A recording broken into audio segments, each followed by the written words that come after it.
Salam alaikum, bonjour et bienvenue tout le monde avec nous dans notre groupe de Prépa et Pace. Nous sommes toujours dans le cadre de collection de travaux dirigés de chapitres variables aléatoires. Donc on est arrivé maintenant à l'exercice numéro 8. L'énoncé donc c'est devant vous. Voilà, donc vous avez deux variables aléatoires discrètes indépendantes et les deux suivent bien la loi géométrique de paramètres P. Donc le but ici, c'est de déterminer la loi de x plus y. Bon, on va commencer tout d'abord par un petit rappel sur l'indépendance de deux variables aléatoires. Donc ici, un petit rappel.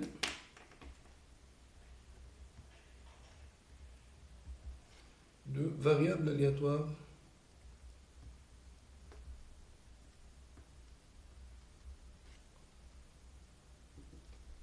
indépendantes. Bon, ok. Alors pour l'indépendance des variables aléatoires, qu'est-ce qu'on a? Donc ici, si vous prenez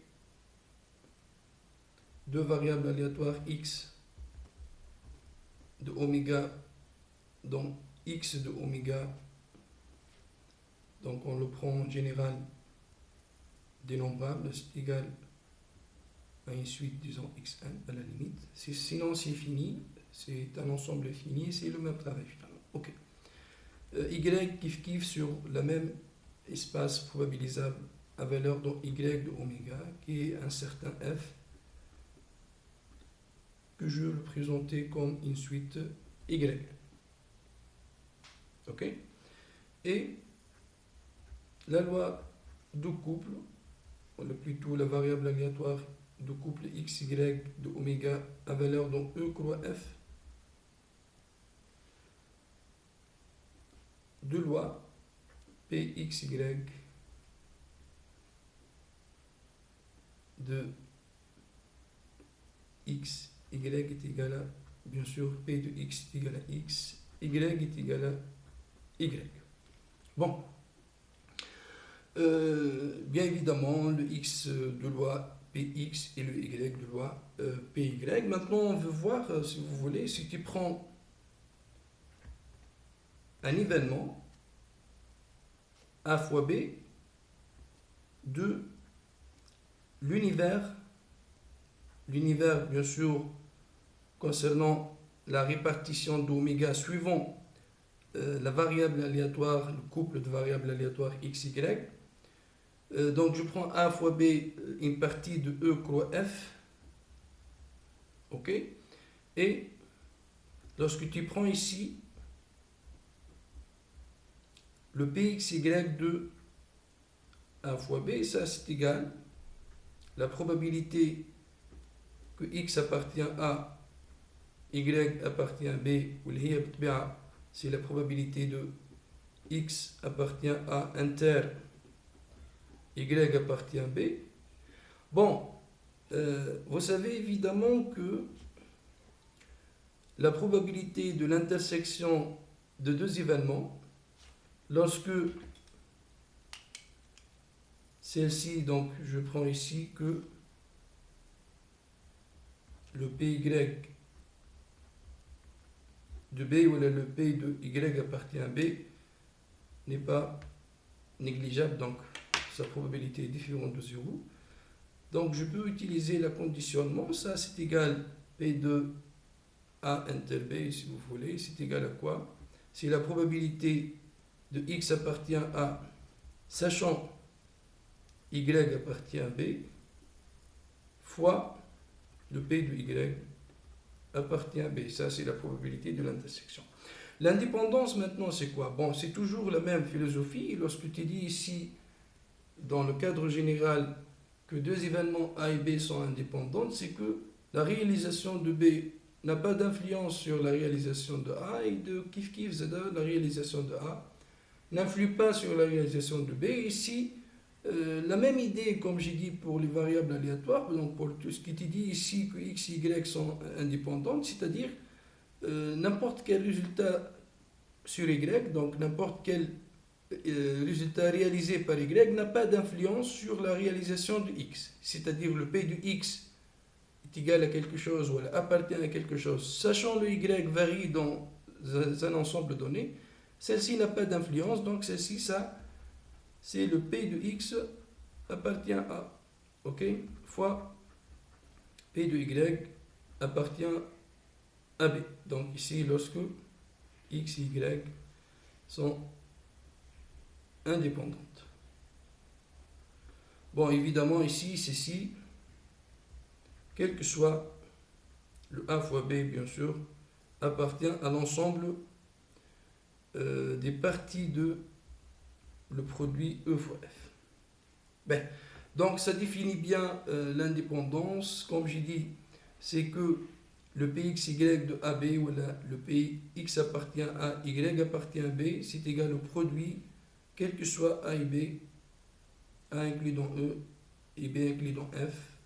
Vous avez bien celle-ci. Bon, vous pouvez aussi simplifier un peu la vérification de l'indépendance. Il suffit donc par passage à des sommes doubles, donc il suffit de vérifier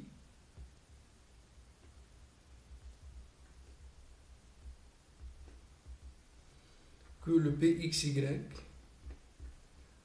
de xn ym est égal à Px de xn, ou le P de x est égal à xn fois P de y est égal à ym, quel que soit n et m varie dans n au carré. Donc si tu vérifies ça, tu auras automatiquement que x et y sont indépendantes, donc celle-ci c'est une condition nécessaire et suffisante. Et voilà, on a équivalence entre les deux, juste par passage à double somme pour xn varie dans A et yn varie dans B. Donc voilà, tu trouves ce que tu veux pour l'indépendance. Bon, donc c'est-à-dire ici, vous avez bien que x et y indépendantes, elle est équivalente à dire que le Pxy de xn ym est égal au produit, quel que soit, bien sûr, n et m. Bon, ça c'est un rappel général sur l'indépendance. Donc ici, quel que soit, bien sûr, le E fini, ou L infini, qui est dénombrable. L'exercice donc numéro 8.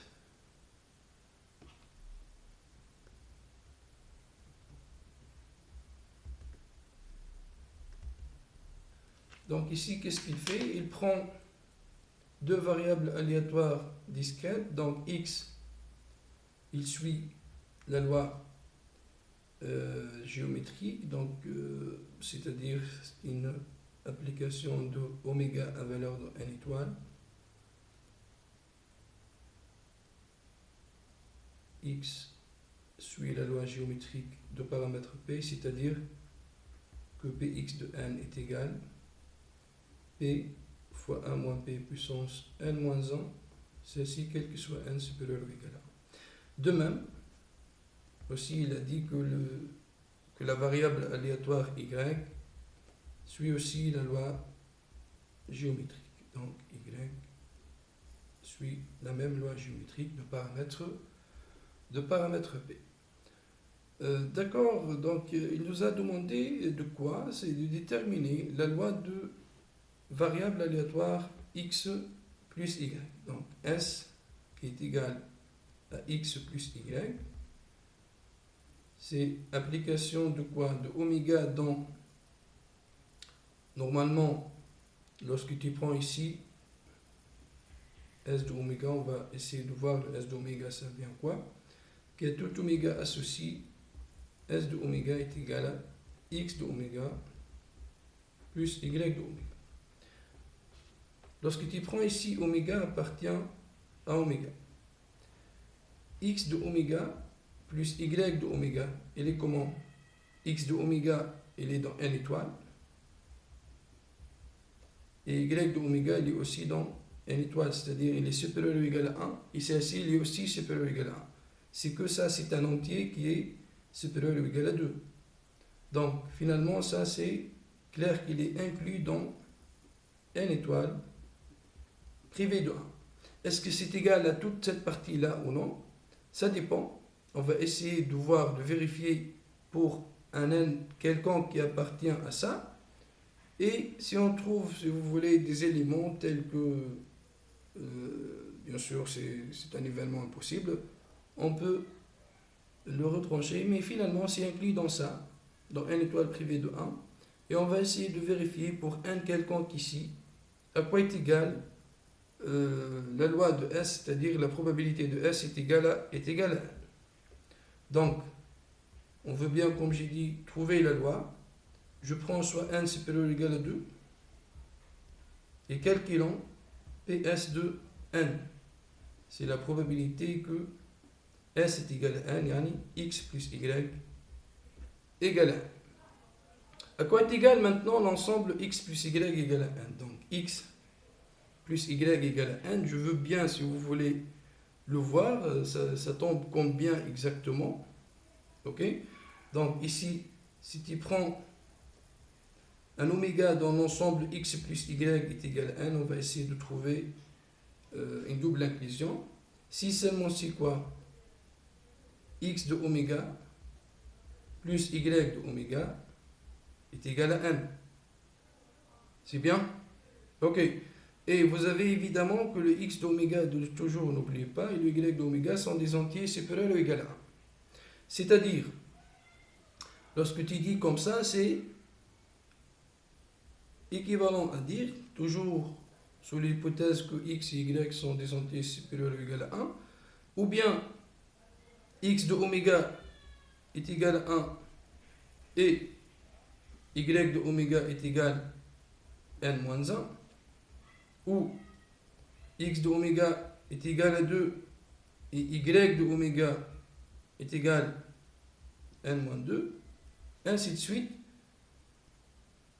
Finalement, l'autre possibilité, c'est quoi? La dernière possibilité, donc vous avez bien le x de oméga, il varie où? Dans n étoile, c'est-à-dire au minimum c'est un 1, et le y de oméga, c'est kiff au minimum c'est égal à 1.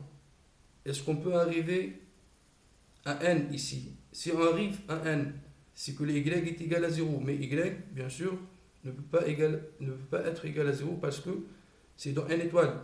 C'est-à-dire, le minimum de y c'est 1, c'est que le maximum, pour que la somme soit égale à n, de x de oméga, c'est le n moins 1. Et y de oméga égale à 1. C'est bon? C'est-à-dire, vous avez bien sûr ici ces implications et l'autre sens, il est aussi vrai. Hein? C'est double inclusion, comme j'ai dit, parce que x et y, x d'oméga et y d'oméga sont dans n étoile. Et ça, c'est équivalent à dire que quoi? Que oméga appartient, donc à quoi? X égale à 1, y égale à n moins 1, union où x égale à 2, y est égal à n moins 2, union x est égal à n moins 1, y égale à 1. C'est-à-dire, elle est dans la réunion de k égale à 1 jusqu'à n moins 1, de x est égal à k, y est égal à n moins k. Donc, vous avez, si vous voulez, une équivalence, c'est que l'ensemble x plus y est égal à n, c'est une autre que quoi? Que la réunion de k égale à 1 jusqu'à n moins 1, de x est égal à k, y est égal à n moins k, c'est-à-dire l'intersection entre x égale à k et y est égal à n moins k. Bon, le voilà, ça c'est l'égalité donc entre ces deux ensembles-là. Il nous permettra bien de trouver ce qu'on veut parce que la probabilité maintenant, comme j'ai dit, S de n, c'est égal, donc Pxy est égal à n, c'est la probabilité de la réunion de k égale à 1 jusqu'à n moins 1, de x est égal à k, y est égal à n moins k. Et bon, cette réunion-là, je pense que c'est clair pour vous que cette réunion, elle est 2 à 2 incompatible. Pourquoi? Parce que lorsque tu prends ici, x est égal k, y est égal à n moins k, il y a l'intersection finalement entre ça et ça. Intersection avec qui? Avec, disons, x est égal k', y est égal n moins k'. Donc, celle-ci, c'est inclus dans x est égal à k. Et celle-là, c'est inclus dans l'intersection, il est inclus dans x est égal à k'. Or, x est égal à k et x est égal à k' sont incompatibles. Vous savez évidemment ça. Parce que c'est déjà l'ensemble de x est égal à k pour k dans n étoile. Ça, c'est un système complet. Cette intersection est égale à, bien évidemment, l'ensemble vide. Puisque, bien sûr, pour k différent de k', puisque cette intersection est vide, c'est que cette réunion est les 2 à 2 incompatibles. Et vu que les 2 à 2 sont compatibles et on travaille avec une probabilité, donc la probabilité de cette réunion, c'est la somme de k égale à 1 jusqu'à n moins 1 de probabilité x est égal à k, y est égal à n moins k.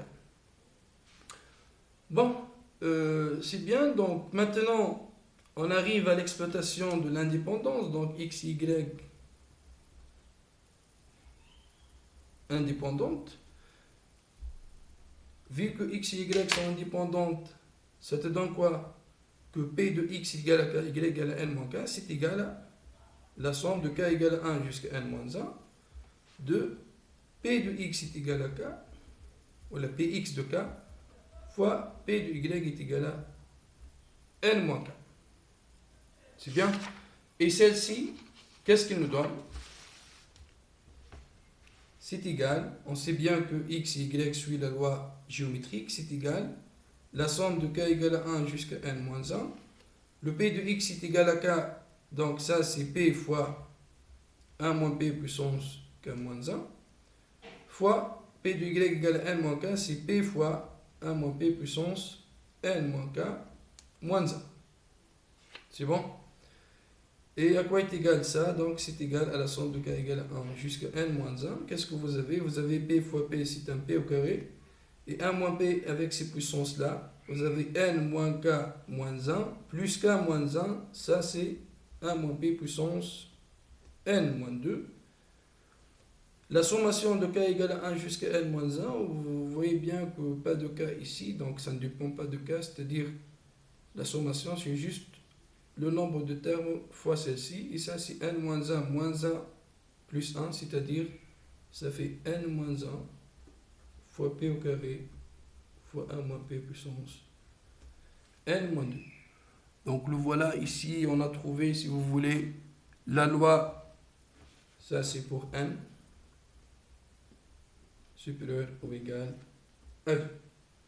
Donc toujours vous voyez que la probabilité de S est égal à n et les différents de 0, c'est-à-dire que notre image, vraiment, le S d'oméga, c'est égal à n étoile privée de 1.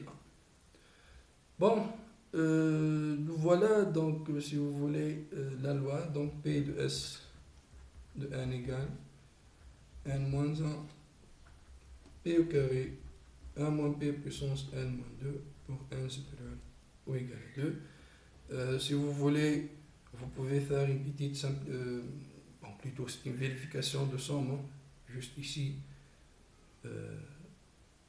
c'est pas demandé, mais juste pour vous, pour une petite vérification de somme, c'est la somme de n égale à 2 à l'infini de ps de n.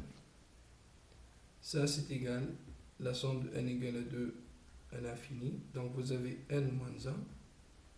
1 moins p puissance n moins 2, et le p au carré, donc ça sort à l'extérieur. Et ça, c'est une somme de, donc p au carré fois la somme de n égale à 1 à l'infini. Une petite, si vous voulez, changement d'indice, le n moins 1, ça c'est un n. Et ce qui reste, c'est 1 moins p puissance n moins 1, de 1 à l'infini. Donc, comme j'ai dit, n' est égal à n moins 1, un petit changement d'indice. Si je veux bien sûr calculer cette somme, Ça vous rappeler de quoi ça? C'est une somme d'une dérivée, bien sûr, d'une série entière. C'est-à-dire, si vous vous rappelez bien, lorsque tu as le 1 moins p, il est entre 0 et 1. Lorsque x appartient à moins 1, 1. La somme de n égale à 1 à l'infini de n fois x puissance n moins 1, c'est quoi? Ça, c'est une somme des séries entières. De rayon de convergence, c'est égal à 1. Et ça, c'est quoi? C'est la dérivée. Ça, c'est la dérivée de x puissance n. Donc, on sait bien que je peux bien dériver pour les séries entières. C'est la somme de x égale à 1 à l'infini de x puissance n prime. Et ça, c'est aussi la somme de 0 à l'infini. C'est la dérivée de la somme de 0 à l'infini. Pourquoi? Parce que c'est quoi la somme de 0? C'est, j'ajoute le constant 1. Et le constant 1, il est de dérivée nulle. Donc, c'est kiff-kiff. Tu fais la dérivée de 0 à l'infini ou de 1 à l'infini, ça revient au même. C'est-à-dire, c'est la dérivée de 1 sur 1 moins x prime qui est égal à 1 sur 1 moins x au carré. Bon, ici, c'est pour x est égal à 1 moins p. Donc, ici, juste pour x est égal à 1 moins p.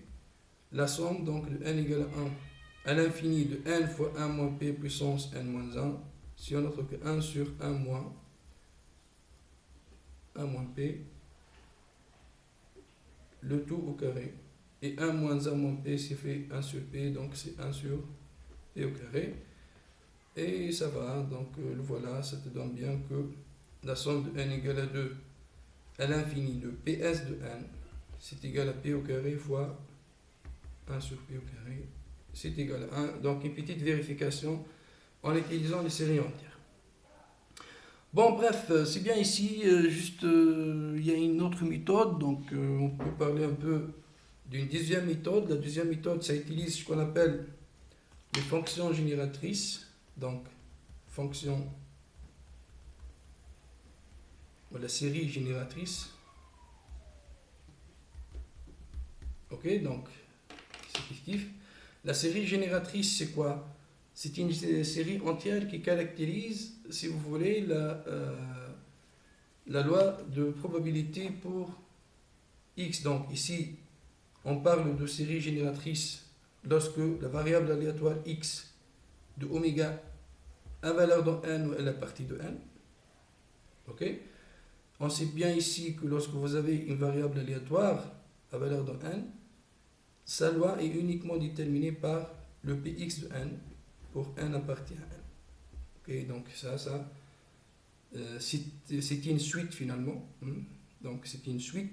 Et cette suite-là, c'est la loi de cette variable aléatoire. Donc c'est uniquement déterminé par ça. Vous savez évidemment aussi que quoi? Que pour une suite donnée, on peut le caractériser par une série entière. Donc, c'est-à-dire lorsque tu prends une suite à n, n appartient à n, toute suite te donne une série entière somme de n t puissance n. Et lorsque tu as une série entière somme de n t puissance n, tu peux évidemment, de rayon de convergence différent de 0, tu peux évidemment trouver la suite à n. Donc, c'est-à-dire, le n te donne une unique série entière, et une série entière somme de n tn te donne bien sûr une unique suite à n, en utilisant bien évidemment l'histoire de Taylor. Donc ça vous le trouverez bien dans les séries entières. Donc ici, avec Taylor, tu trouves un n en fonction de les dérivées n bien sûr de la somme de cette série entière. Bon, pour dire quoi? Que la série entière somme de n tn, que ça caractérise bien sûr la suite à n. Donc, il suffit de trouver la série entière pour trouver un n et vice versa. Bon, c'est pour cela, puisque lorsque, bien évidemment, la variable aléatoire est à valeur dans n, et sa loi, c'est une suite de px de n, on peut le caractériser par une série entière, c'est la série génératrice, si vous voulez, qui est Gx de t est égal la somme de Px de n, t puissance n. N supérieur ou égal à 0. Bon, vu que ça c'est une probabilité les plus petits que 1, c'est clair ici, bien évidemment, que le rayon de convergence il est supérieur à 1. C'est un contour de 1, donc ça te donne bien qu'il est supérieur à 1. Et donc il est différent de 0 si vous voulez. Et comme j'ai dit, si tu détermines la série génératrice de x, tu trouves la loi. Et si tu trouves la loi, tu trouves la série génératrice. Et en réalité, il nous servit aussi cette série génératrice pour déterminer l'espérance et la variance sous des conditions de régularité au point 1. Bon, c'est autre chose, on va voir avec plus de détails dans les vidéos prochaines. Juste, on s'intéresse ici de quoi? D'un résultat. Ça, c'est un théorème qui peut nous servir ici. Lorsque tu as deux variables aléatoires x et y qui arrivent dans n, qui sont indépendantes, c'est bon. Qu'est-ce qu'il dit ce résultat-là? Il dit bien que lorsque tu prends la variable aléatoire x plus y, donc la série génératrice, voilà, la fonction génératrice x plus y de t, c'est quoi? C'est égal à gx de t fois gy de t.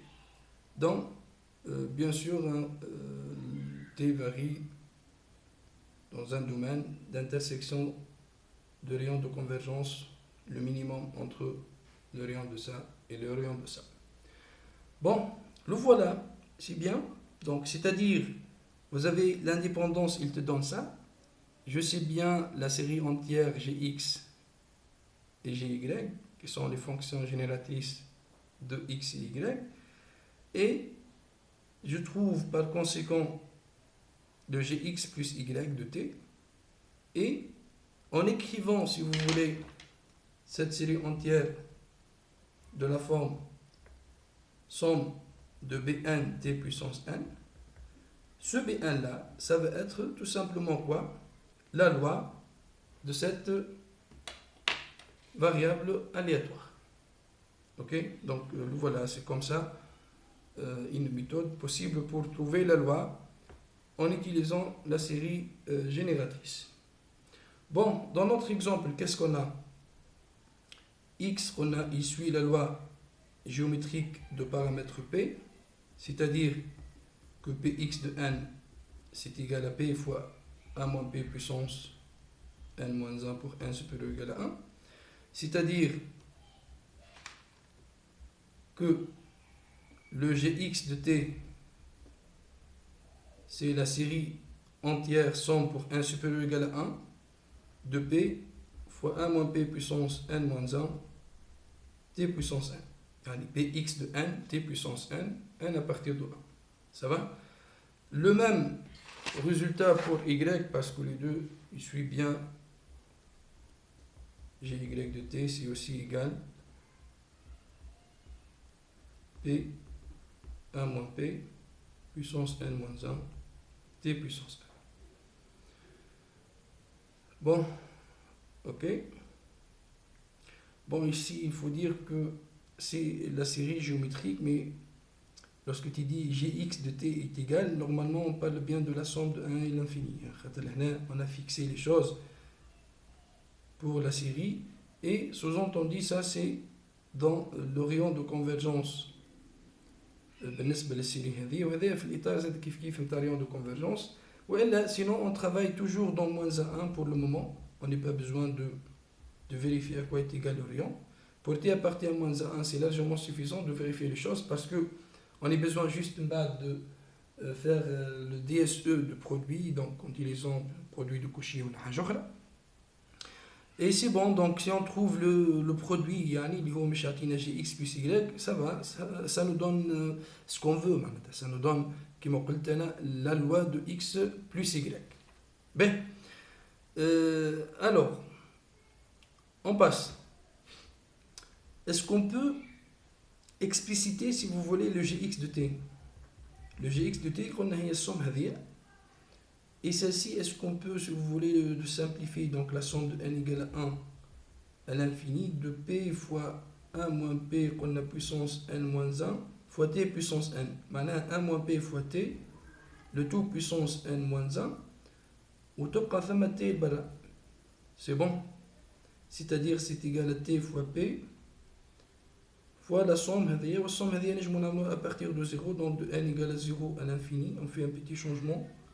1 moins p fois t puissance n. n' est égal à n moins 1. Ça va? Et celle-ci, c'est une somme, donc bien évidemment géométrique. Vous savez évidemment que ça, c'est égal à t fois p, 1 sur 1 moins p fois t. C'est bien?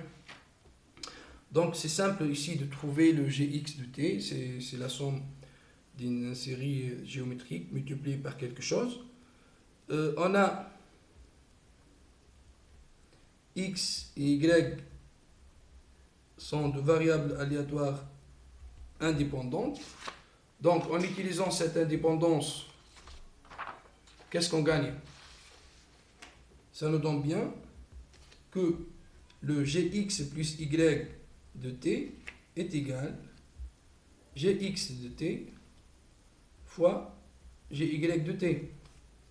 Et voyons, en le prenant toujours dans le domaine de certitude lié au moins à 1, indifféremment de rayon de convergence. Donc ça nous suffit de travailler ici. Donc si on trouve, comme j'ai dit, le gx plus y de t, on gagne le jeu. Ben, alors, donc ça nous donne bien que quoi? Que gx plus y de t, c'est égal à quoi? Donc on a là la قداش t fois p sur 1 moins p puissance t. وبويسك z et y عندها نفس الوضع donc عندها نفس الفونكسيون génératrice اللي هي t fois p sur 1 moins p fois t. Donc ça c'est un carré, c'est égal à t fois p au carré sur 1 moins pt au carré. C'est bien? D'accord, donc comment maintenant je peux expliciter? Donc vous avez une fonction et tu veux trouver, disons, le développement en série entière. Donc, on va essayer le développement en série entière. À quoi est égal, si vous voulez, le B1 de cette série entière. Donc, il suffit de voir, lorsque tu as le 1 sur 1 moins x au carré. C'est ça? Déjà, 1 sur 1 moins x au carré, c'est la somme de n. C'est la somme de n fois x puissance n moins 1, de n égale à 1 à l'infini. Ça, c'est égal. La somme de n égale à 1 à l'infini de n fois x puissance n moins 1. En utilisant, si vous voulez, l'histoire de dérivée. Donc, ok. C'est-à-dire, je remplace par x égale à 1 moins p fois t. Et 1 moins p fois t, c'est toujours entre moins 1 et 1. Ça va, donc x appartient à moins 1. Pour x est égal à 1 moins p fois t, on trouve bien que 1 moins 1 moins p fois t, qui est bien sûr entre moins 1 et 1, ça va, au carré, ça c'est n'autre que la somme de n égale à 1 à l'infini de n fois x lié à 1 moins p fois t, le tout puissance c'est-à-dire n moins 1. Ça va? Donc ça nous donne bien que quoi? Que gx plus y de t est égal, ça c'est le 1 sur ça, multiplié par t fois p au carré. Maintenant c'est t fois p au carré, fois la somme de n égale à 1 à l'infini, de n fois 1 moins p puissance n moins 1, fois t puissance n moins 1. Autrement dit que c'est égal, donc c'est égal à la somme de n égale à 1 à l'infini. Vous avez n fois p au carré, fois 1 moins p puissance n moins 1 fois t puissance, donc t puissance 2, t puissance n moins 1, ça fait t puissance n plus 1. C'est bien? Donc on doit, si vous voulez faire un petit changement d'indice, si vous voulez la loi, لازم هنا توصل à b1 t puissance n. Donc ici, vous pouvez faire n' est égal à 1 plus 1. Ça varie de 2 à l'infini. Donc le n c'est égal à quoi? C'est égal à 1' moins 1. Donc c'est 1' moins 1 fois p au carré fois 1 moins p puissance, le n moins 1 c'est 1' moins 2 fois t puissance n'. Ça c'est de la forme, si vous voulez, bn' fois t puissance n', de n' égale à 2 à l'infini. Et ça te donne, comme j'ai dit, pour trouver la loi pour une variable aléatoire, il suffit de trouver, si vous voulez, sa fonction génératrice. Donc ici on travaille qui t appartient à moins 1. Et c'est bon, on a la série génératrice te donne la loi te donne la série génératrice. Ici, ça nous donne bien que quoi? Que le px plus y de n, c'est égal à quoi? C'est le bn, ou le bn, ou n moins 1 fois p au carré fois 1 moins p puissance n moins 2. Et ça, c'est pour n supérieur ou égal à 2.